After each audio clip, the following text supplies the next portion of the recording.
All right, welcome in. Week 9 is here, and so is the Breer Report mailbag for October the 31st. Happy Halloween, everybody.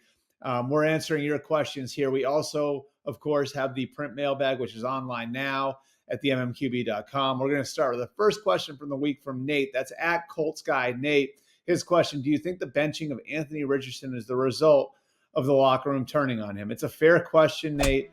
I know the low-hanging fruit is out there that everybody is picking at, which is that Anthony Richardson tapped out of the game on Sunday, and that must be the reason why he's not playing anymore. I do not subscribe to that. That is not the reason why. Yes, it does violate a quarterbacking code. Tom Brady used to always say this: the only way that a quarterback in a brutal game can prove his toughness to his teammates is through availability, is through, within reason, answering the bell for his teammates in every single spot. And Anthony Richardson certainly violated that code. I'm sure in the moment it didn't go over well with a lot of his teammates. Quarterbacks aren't subject to the sort of physical abuse that guys at other positions are. It's just the reality of it. So again, for the left guard who's playing through a torn labrum, for the receiver who's playing through a sprained MCL, and I'm not talking about specific guys in the Colts, but just in general, all these guys are playing through something. For him to see a quarterback tap out because he's tired is not a good look. That said, the belief in the Colts building, Anthony Richardson is a really good kid who's young, who just does not have the sort of football life experience that some other guys do, comes from a small town, didn't play a ton in college.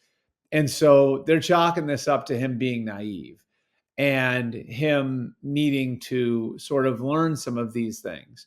And, whether every single player in the locker room takes it this way or not, I don't know. But there is that feeling that maybe he didn't know any better. The reason why he's benched has nothing to do with that. The reason why he's benched is because he is not the best option for the Colts right now. And the idea of throwing a season overboard in the name of quarterback development sounds good on paper. But Joe Flacco is clearly the better option right now. For them to win games in the here and the now, Joe Flacco is clearly the better option. And if you have a better option on your roster, you cannot play the worse option. And I know that sounds simple, but it's what it is. The rest of the locker room doesn't care about your 3-year plan. They don't care about what your quarterback position is going to look like in 2026. What they care about is the here and the now. What they care about is going to help them win in the here and the now. What they care about is what's going to help them individually succeed in the here and the now.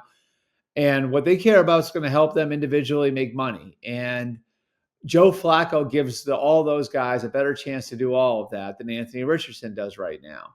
And so you can't tell the Quentin Nelsons, the Michael Pittmans, the Alec Pierces, the DeForest Buckners, hey, don't worry about it this year. We're throwing our support behind Anthony Richardson, and come hell or high water, he's our quarterback. And this year is just chalk it up to quarterback development. You can't do that because you're not going to make decisions on those players according to that after the year. And so, to keep a hold on the locker room, they have to go with the best option at the position. And if it's close, sure, then you can justify going with the younger guy. But when the gap is as wide as it's been, when you watch the Colts offense with Flacco versus with Richardson, the decision is sort of made for you. I think Shane Steichen did what he needed to do for the good of the other guys in that locker room. It's that simple. Question number 2, this is from JBH. It's at JBH_1970. What do the Texans do at wide receiver? Trade or won't run with what they have? I expect them to run with what they have. They are not in a bad position right now. When they acquired Stephon Diggs in the offseason, it was to some degree a luxury item. They had Nico Collins as their number 1. They had Tank Dell coming back from injury, and Tank is very much a promising young weapon. And like last year, if you look at it, after Tank got hurt, CJ Stroud continued to play well. And so they don't have Nico right now. They'll have him back soon. We're going to have a little bit more on that in a bit on his timeline. Tank Dell is, again, like a very nice young piece for their offense. They've got Dalton Schultz at tight end. They've got Cade Stover at the second tight end spot, which gives them the opportunity to play in 12 personnel. And then they've got young guys in John Mechie and Xavier Hutchinson, and a reliable veteran who can play in the slot, which is where Stephon Diggs was playing, in Robert Woods. they've got options. So there's no need to sell out and do something ridiculous. Now, could they add a piece? Yes. Are they going to listen? Yes. But I don't think they're going to go overboard to try to find a replacement for Stephon Diggs. Again, they'll have Collins back soon enough. They've got Tank Dell. They've got other answers on their roster. They've got a good tight end room. The Texans should be just fine. Finally, question number 3. This was actually to our email account. Do you think the Carolina Panthers will be drafting a quarterback in the spring, signing a free agent quarterback, or sticking with Young and Dalton? Dragon, I think that's an open question at this point.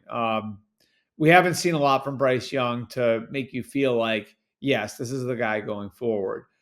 I think the big question will be, where's the quarterback group and where are in the draft and where are the Panthers picking? In other words, are they picking first or are they picking fifth?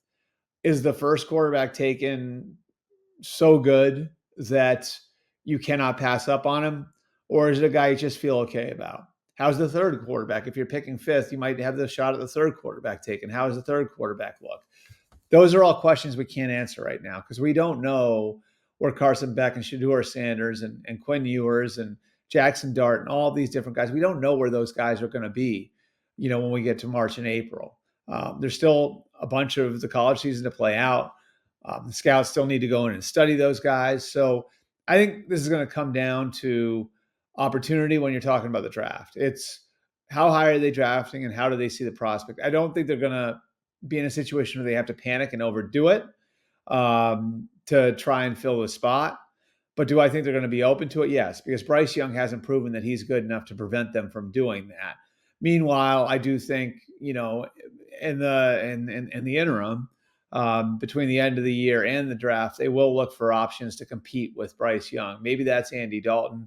I think they will look for, an upgrade at that spot and somebody who can at least push Bryce Young if Bryce Young winds up, again, being part of the equation. And we'll know more about that when we get to February and March ahead of the start of free agency, when we have a more complete picture of what the college quarterbacks look like. And then again, we know where the Panthers are picking, which, I think is fair to expect somewhere in the top 5 is probably where Carolina winds up landing. All right, that's it for the Breer Report mailbag for October the 31st. Again, you guys can check out our print mailbag on the mmqb.com, and we will be right back here for another Breer Report on Friday morning.